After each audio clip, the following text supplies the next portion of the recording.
दोस्तों, हरतालिका तीज का पर्व भाद्रपद मास की शुक्ल पक्ष की तृतीया तिथि को मनाया जाता है। हरतालिका तीज को सबसे बड़ी तीज के रूप में पूजा जाता है। ये व्रत महिलाओं द्वारा वैवाहिक सुख और संतान सुख के लिए मनाया जाता है। हरतालिका तीज पर महिलाएं गेहूं या फिर मिट्टी से बड़ी चीजों को तैयार करके विधि विधान से पूजा करती हैं। इस दिन महिलाएं निर्जल और निराहार व्रत रखकर अपने पति की लंबी उम्र की कामना करती हैं। कुंवारी कन्याएं भी हरतालिका तीज व्रत रखती हैं। मान्यता है कि इससे कुंवारी कन्याओं को मनचाहा वर मिलता है। पौराणिक कथाओं के अनुसार देवी पार्वती की सहेलियां उन्हें जंगल में ले गईं ताकि उनके पिता उनकी इच्छा के विरुद्ध भगवान विष्णु से विवाह करने के लिए मजबूर न कर सके। इसी कारण इस पर्व का नाम हरतालिका पड़ा। हरतालिका तीज की पूजा सुबह के समय और प्रदोष काल के समय की जाती है। दिन भर व्रत रखा जाता है। हरतालिका तीज व्रत की कथा सुनी जाती है। हिंदू मान्यताओं के अनुसार हरतालिका तीज व्रत विवाहित महिलाएं और कुंवारी कन्याएं रख सकती हैं, लेकिन ये व्रत ऐसी कुछ महिलाओं को बिल्कुल भी नहीं रखना चाहिए और इससे बहुत बड़ा अनिष्टकारी माना जाता है। इसके साथ ही साथ हरतालिका तीज के दिन कुछ खास सावधानियां हैं जो आपको रखनी चाहिए। ऐसी महिलाओं का व्रत सफल नहीं माना जाता। उल्टा माता पार्वती रुष्ट हो जाती हैं, शिव पार्वती की अकृपा हो जाती है। आप ऐसी गलती कभी ना करें। दोस्तों, पहले जान लेते हैं हरतालिका तीज कब है और क्या है पूजा का शुभ समय। दोस्तों, पंचांग के अनुसार इस बार भाद्रपद मास के शुक्ल पक्ष में पड़ने वाली पावन तृतीया तिथि 17 सितंबर को सुबह 11:08 पर प्रारंभ होगी और 18 सितंबर को दोपहर 12:39 पर समाप्त होगी। उदय तिथि मान्यता होने के कारण हरतालिका तीज 18 सितंबर को मनाई जाएगी। हरतालिका तीज व्रत 2023 शुभ मुहूर्त। हरतालिका तीज पूजन मुहूर्त 18 सितंबर को सुबह 6:07 से सुबह 8:34 तक रहेगा। पूजा की कुल अवधि 2 घंटे 27 मिनट तक की है। अब जानते हैं कि वह ऐसी कौन सी महिलाएं हैं जिन्हें हरतालिका तीज का व्रत कभी नहीं रखना चाहिए। लेकिन दोस्तों, उससे पहले आपसे रिक्वेस्ट करते हैं कि वीडियो को लाइक जरूर करिएगा, दोस्तों को शेयर कर दीजिएगा। अगर आपने अभी तक चैनल को सब्सक्राइब नहीं किया है तो चैनल को सब्सक्राइब करके बेल आइकन जरूर दबाइएगा।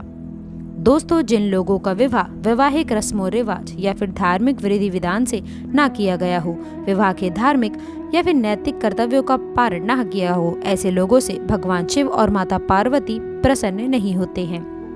उन्हें हरतालिका तीज व्रत का फल प्राप्त नहीं होता। ऐसे लोगों को ये व्रत रखने का कोई औचित्य नहीं होता।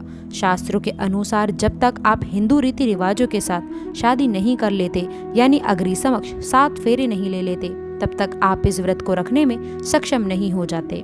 शास्त्रों में इस बात को अयोग्य बताया गया है। यदि आपने कोर्ट मैरिज भी की है तो भी आप इस व्रत को रखने में सक्षम नहीं हैं। पहले आप देव ब्राह्मणों के समक्ष अग्नि के 7 फेरे लें, तभी आप तीज जैसे पवित्र व्रत रखने के पात्र बन सकते हैं। यदि आप शास्त्रों के विरुद्ध ऐसा करते हैं तो इसे महापातक के समान माना जाता है। माँ पार्वती आपसे रुष्ट हो सकती हैं, आपको दुर्भाग्य का सामना करना पड़ सकता है। वैसे ही किसी भी चरित्रहीन महिला की पूजा आराधना भगवान स्वीकार नहीं करते हैं। जिस स्त्री के मन में पर पुरुषों के प्रति गलत विचार आते हों, अगर वो दूसरों के प्रति गलत भावना अपने मन में रखती है तो भगवान अशुद्ध मन से की गई आपकी पूजा कभी स्वीकार नहीं करते। ऐसी शादीशुदा महिलाओं से वे हमेशा क्रोधित रहते हैं। आप अगर अपने मन में पति के लिए सच्चा प्रेम और सद्भावना रखती हैं, तभी आपके पूजा और व्रत आदि सफल संपूर्ण होते हैं। माँ पार्वती पतिव्रता महिलाओं को अपना आशीर्वाद प्रदान करती हैं। दोस्तों, शास्त्रों के अनुसार पति पत्नी का एक दूसरे के बगैर रहना अपूर्णता की तरह माना जाता है। धार्मिक कार्यों में पत्नी के साथ पति का होना अनिवार्य माना जाता है। एक दूसरे के बगैर पूजा आराधना अपूर्ण मानी जाती है। अगर आप तलाकशुदा हैं या विषमवाद के कारण पति से अलग रह रही हैं, तो आप हरतालिका तीज का व्रत कभी ना रखें। ये त्योहार प्रेम और मिलन का है। जब आपका फिर से मिलन हो जाए तभी आप हरतालिका तीज व्रत रखने में सक्षम हो जाएंगी। दोस्तों, कुंवारी कन्या हरतालिका तीज का व्रत रख सकती हैं, लेकिन अगर आपकी शादी नहीं हुई है और अगर आप किसी पुरुष के साथ लिविंग रिलेशनशिप में रहती है, तब भले ही आप उन्हें अपना पति माने, पर शास्त्रों के अनुसार आप पति पत्नी नहीं होते। इसलिए ऐसी कन्या हरतालिका तीज का व्रत ना रखें। आपको इसके दुखद परिणाम भोगने पड़ सकते हैं। पूजा आराधना सफल होने के लिए, भक्ति भाव के लिए सुयोग्य आचरण और नैतिकता पूर्ण जीवन होना अति आवश्यक होता है। दोस्तों, गर्भवती महिलाओं को हरतालिका तीज व्रत निर्जल निराकार रहकर नहीं करना चाहिए। गर्भावस्था के दौरान खान पान का ध्यान ना रखने की वजह से स्वास्थ्य संबंधी परेशानियों का सामना करना पड़ सकता है। शरीर में पानी की कमी होने से गर्भ में पल रहा शिशु असहजता महसूस कर सकता है। गर्भवती महिलाओं को ज्यादा देर तक खाली पेट नहीं रहना चाहिए। ऐसे में अगर आप व्रत रख रही हैं तो पहले अपने डॉक्टर से सलाह मशवरा कर लें। हरतालिका तीज पर आप फलाहार व्रत कर सकती हैं। खाली पेट ना रहें। समय समय पर फलों और व्रत के आहार का सेवन करें। मधुमेह यानी कि डायबिटीज की बीमारी यदि आपको है तो आप निर्जल निराहार व्रत ना रखें। इससे आपका स्वास्थ्य खराब हो सकता है। ऐसी महिलाओं को व्रत रखने से पहले अपने डॉक्टर से सलाह अवश्य लेनी चाहिए। दोस्तों, जिन महिलाओं के प्रति आस्था होती है, घर परिवार के प्रति प्रेम और आदर भावना होती है, जिनका आचरण नैतिकता पूर्ण होता है, उनका व्रत हमेशा सफल संपूर्ण होता है। माँ पार्वती उन पर सदैव कृपा बरसाती हैं। अगर आप ये व्रत पहली बार रख रही हैं तो ये बातें आपको जरूर जाननी चाहिए। दोस्तों, हरतालिका तीज का व्रत बिल्कुल करवा चौथ के व्रत की तरह ही किया जाता है। ये व्रत निराहार और निर्जल रखा जाता है। इस व्रत में सुबह के समय सरगी खाई जाती है। यदि आप इस दिन व्रत नहीं भी रखते हैं तो भी शिव पार्वती की पूजा अवश्य करें। व्रत की कथा पढ़ें या फिर सुने। मान्यता है कि अगर कोई भी कुंवारी या फिर विवाहित महिला एक बार इस व्रत को रखना प्रारंभ कर देती है तो उसे जीवन भर ये व्रत रखना ही होता है। केवल कुछ विशेष परिस्थितियों में ही आप इस व्रत को बीच में छोड़ सकती हैं। अगर किसी महिला को इस दिन मासिक धर्म आ जाता है तो ऐसी अवस्था में भी आपको ये व्रत रखना होता है। ऐसे में आप खुद पूजा ना करें, घर के किसी अन्य महिला से या फिर कन्या से इस दिन पूजा करवाएं। फिर दूर बैठकर व्रत की कथा सुनें। आप मानसिक पूजन, मन में मंत्रों का जाप आदि कर सकती हैं। उपवास रख सकती हैं। बीमार होने पर भी दूसरी महिला से व्रत करवाएं और इसके बदले आप उन्हें सुहाग का सामान और दक्षिणा भी जरूर दें। और माता पार्वती और भगवान शिव की पूजा करके उनसे व्रत ना रखने के लिए क्षमा याचना करें। फिर अगले साल आपको ये व्रत रखना चाहिए। इस व्रत में किसी भी प्रकार से अन्न और जल ग्रहण नहीं किया जाता है। अगले दिन सुबह पूजा के बाद जल पीकर व्रत खोलने का विधान है। लेकिन भारत के कुछ क्षेत्र में व्रत खत्म होते ही जल ग्रहण करने की भी मान्यता है। कहा जाता है कि जिस तरह का पदार्थ इस दिन ग्रहण कर लिया जाता है, उस पदार्थ की प्रकृति के अनुसार व्यक्ति का अगला जन्म उस अनुरूप योनि में होता है। तो अगर आप धूम्रपान या फिर नशीले पदार्थों का सेवन करते हैं तो व्रत के दौरान ये सब करने से बचना चाहिए।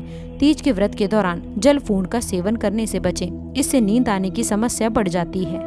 व्रत में मांसाहार का सेवन करने की सख्त मनाही होती है। मांसाहार से जीव हत्या होती है, जिससे व्रत खंडित हो सकता है। व्रत में प्याज और लहसुन जैसे दुर्गंध देने वाली चीजों का सेवन करने से भी बचें। हरतालिका व्रत के दौरान महिलाएं पूरे दिन ना सोएं और रात्रि में भी एक साथ मिलकर यथासंभव रात्रि जागरण करें। जाग करके मिट्टी के बनाए गए शिवलिंग की प्रहर अनुसार पूजा करनी होती है। ऐसी मान्यता है कि अगर महिलाएं इस व्रत के दौरान सोती हैं तो उन्हें अगले जन्म में अजगर के रूप में जन्म लेना पड़ता है। पूजा के अलावा महिलाएं रात भर जागकर भजन कीर्तन भी करती हैं। इस व्रत के दौरान हरतालिका तीज व्रत कथा को सुनना अवश्य होता है। मान्यता है कि कथा के बिना इस व्रत को अधूरा माना जाता है।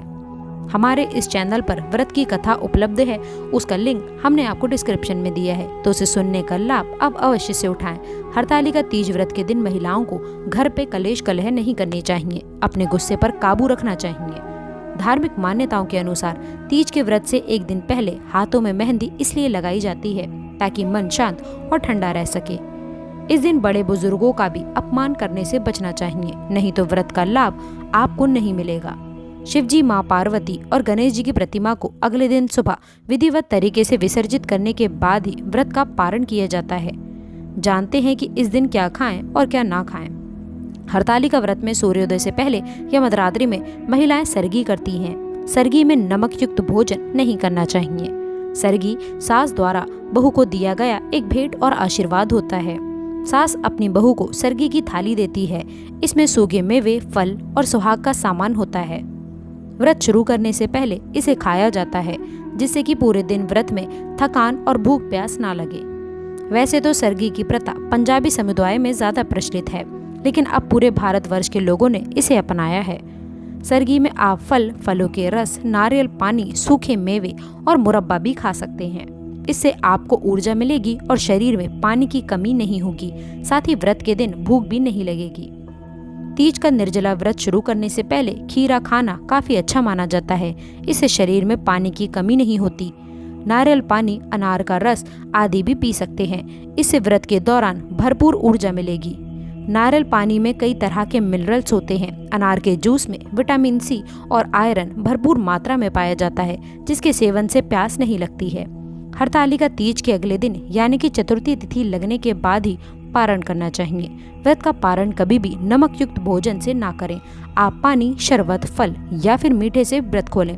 पारण में पानी धीरे धीरे पिए, फिर किसी मीठी चीज का सेवन करें। मीठी चीज का सेवन करने और प्रसाद ग्रहण करने के बाद ही नमक से बना भोजन मुंह में डालें। इस बार सोमवार को तीज का व्रत पड़ रहा है, इसलिए कोशिश करें कि रविवार की रात ही जल्दी से आप भोजन ग्रहण करें ताकि खाना आसानी से पच सके।